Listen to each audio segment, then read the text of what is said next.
Hello everybody, welcome to my channel. Today I am going to talk about two most important verbs we need when we speak the language of English.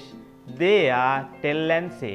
මම අද කතා කරන්නේ අපි ඉංග්‍රීසි කතා කරනකොට අපිට ඉතාමත්ම වැදගත් වෙන ක්‍රියාපද දෙකක් ගැන. ඒ ක්‍රියාපද දෙක තමයි tell සහ say කියලා කියන්නේ. මේ tell සහ say කියන ක්‍රියාපද දෙක irregular verbs කියලා තමයි අපි කියන්නේ. ඒ කියන්නේ අවිධිමත් ක්‍රියාපද කියලා කියන්නේ. මේ දෙකේම සිංහල තේරුම සමානයි. දෙකේම සිංහල තේරුම වෙන්නේ කියනවා කියන එක. tell කියන ක්‍රියාපදයේ past tense එක told වෙනවා. එයාගේ past participle එකත් told බවට පත් වෙනවා.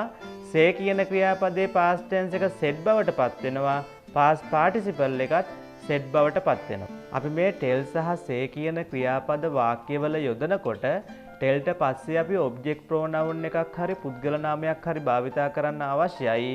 say භාවිතා කරනකොට අපි sayට පස්සේ object pronoun එකක් හරි පුද්ගල නාමයක් හරි භාවිතා නොකර අපි වාක්‍ය ඛණ්ඩය අවසානයේදී එකතු කරනවා. Now let's see some examples. අපි උදාහරණ කිහිපයක් බලමු. උදාහරණ අංක 1. I am sorry he said. I am sorry he told me.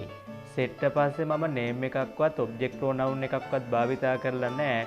නමුත් told පස්සේ me කියන object pronoun එක භාවිතා කරලා තියෙනවා.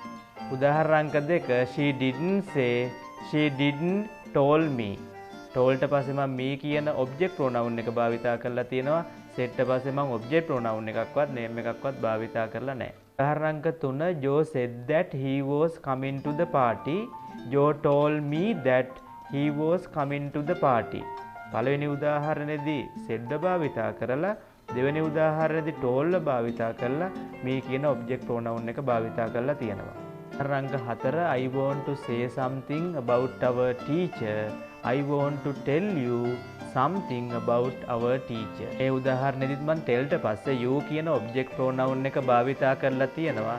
say කියන ක්‍රියාපදයට පස්සේ වාක්‍ය ඛණ්ඩයේ phrase එක භාවිතා කරලා තියෙනවා.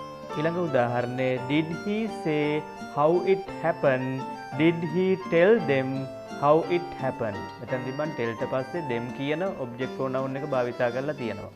If you like my video, please give me a thumbs up and subscribe my channel.